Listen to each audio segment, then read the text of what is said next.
નમસ્કાર, હું ડોક્ટર ફાલ્ગુની મિહિર દેસાઈ. આજનું શિક્ષણ આવતીકાલનું ભવિષ્ય શ્રેણીમાં આજે મારે વિદ્યાર્થીઓને એ કહેવું છે કે સપના મોટા રાખો, પણ શરૂઆત નાની બાબતોથી કરો. આપણા બધાના મનમાં કોઈક ને કોઈક સપનું હોય છે ને. કોઈકને ડોક્ટર બનવું છે, કોઈકને એન્જિનિયર બનવું છે, કોઈકને શિક્ષક બનવું છે, તો કોઈને બિઝનેસમેન બનવું છે. અને હા, સપના હોવા તો જરૂરી છે, કારણ કે જે વ્યક્તિ સપના નથી જોતો તે જીવનમાં મોટી સફળતા પણ ક્યારેય નથી મેળવી શકતો. પણ એક વાત હંમેશા યાદ રાખજો કે મોટા સપના જોવાથી મોટી સફળતા ક્યારેય નથી મળતી. તમને સફળતા ત્યારે જ મળે જ્યારે તમે દરરોજ તમારા જીવનમાં આવતા નાના નાના અને સતત પ્રયત્નોને ચાલુ રાખો. કુદરત પણ આપણને આ જ શીખવે છે. જરાક વિચાર કરો કે એક વિશાળ વૃક્ષ અચાનક નથી ઉગી જતું, પણ એક નાનકડા બીજમાંથી ઉગે છે. એક મોટું બિલ્ડિંગ પણ એક ઈંટથી એની શરૂઆત થાય છે. હજારો કિલોમીટરની મુસાફરી પણ એક નાના પગલાથી થાય છે. જીવનમાં પણ જો સફળતા મેળવવી હોય તો શરૂઆત નાના નાના કામથી કરવી પડે. કોઈની પાસે જાદુઈ છડી નથી કે ફેરવી અને રાતોરાત સફળતા મળી હોય. ઘણા વિદ્યાર્થીઓ કહેતા હોય છે કે મારે બોર્ડની પરીક્ષામાં આમ કરવું છે, 95% લાવવા છે, 90% લાવવા છે, A1 ગ્રેડ લાવવો છે. પણ જ્યારે મહેનત કરવાની આવે ત્યારે મોટાભાગના વિદ્યાર્થીઓ માંડી વાળે છે. બાળકો, મારે તમને આજે એટલું જ કહેવાનું છે કે તમને કોઈએ પણ એક આખું પુસ્તક એક જ દિવસમાં વાંચવાનું કીધું જ નથી. તમારે તમારા અભ્યાસક્રમમાંથી, તમારા પુસ્તકોમાંથી રોજ થોડું થોડું વાંચવાનું છે. આજે એક પાઠ વાંચો, આવતીકાલે બીજો પાઠ વાંચો. દરરોજ થોડું થોડું શીખતા રહો, દરરોજ થોડું થોડું રિવિઝન કરતા રહો. અને આવું જો તમે સતત કરશો ને તો એક મહિનામાં તમને પોતાને આશ્ચર્ય થશે કે તમે કેટલા આગળ વધી ગયા. જો તમારું ઇંગ્લિશ નબળું છે તો રોજ 5 નવા અંગ્રેજી શબ્દો શીખો.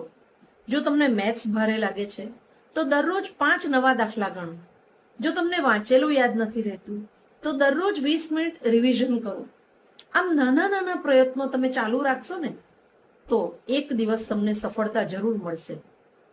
તમે જાણો છો આપણો સૌથી મોટો દુશ્મન કોણ છે? આપણો સૌથી મોટો દુશ્મન છે આપણી એક માનસિકતા કે હું કાલથી શરૂઆત કરીશ, હું કાલથી આ કામ શરૂ કરીશ. અને યાદ રાખજો કે કાલ ક્યારેય આવતી નથી.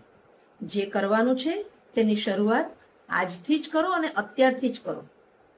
આજના સમયમાં મોબાઈલ, સોશિયલ મીડિયા અને ગેમ્સ કેટલો બધો સમય ખાઈ જાય છે આપણો. ખાલી તમે 1 કલાક મોબાઈલ ઓછો વાપરો અને એ સમય તમે તમારા સપના પૂરા કરવા માટે, એ સપનાને સાકાર કરવા માટે, એને માટેની મહેનત પાછળ જો એ સમય વાપરો તો 1 વર્ષની અંદર તમને સમજાઈ જશે કે તમારો આ એક નાનકડો નિર્ણય તમારા જીવનમાં કેટલો મોટો ફેરફાર લાવે. નિષ્ફળતા આવે તો ક્યારેય હિંમત નહીં હારવી. દુનિયાની દરેક સફળ વ્યક્તિએ અનેક નિષ્ફળતાઓનો સામનો કર્યો છે, પણ હા, એ બધાએ એક વાત ક્યારેય નથી છોડી, નાના નાના ડગલા ભરવાનું. યાદ રાખજો, સફળ લોકો કોઈ જાદુ નથી કરતા, તેઓ દરરોજ થોડું થોડું સારું કામ કરતા રહે છે.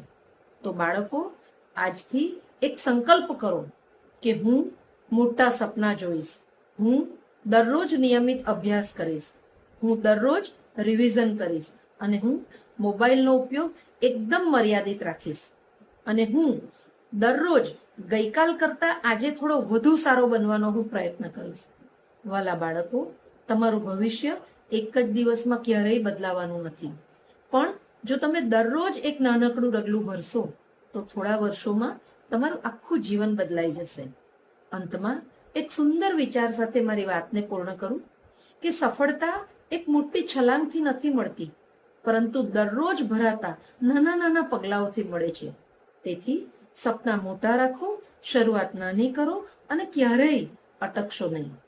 અને હા, જો તમને મારી આ વાત ઉપયોગી લાગી હોય તો મારી આ ચેનલ આજનું શિક્ષણ આવતીકાલનું ભવિષ્યને લાઈક જરૂર કરજો, જેથી મને આવા બીજા ઉપયોગી વિડીયો બનાવવાની પ્રેરણા મળશે. અને શેર પણ કરજો, જેથી એનો વધારે ને વધારે વિદ્યાર્થીઓને લાભ મળે. અને મારી આ ચેનલને સબસ્ક્રાઇબ જરૂર કરજો, જેથી હું જ્યારે પણ નવો વિડીયો બનાવીશ એટલે તમને તરત જ જાણ થશે.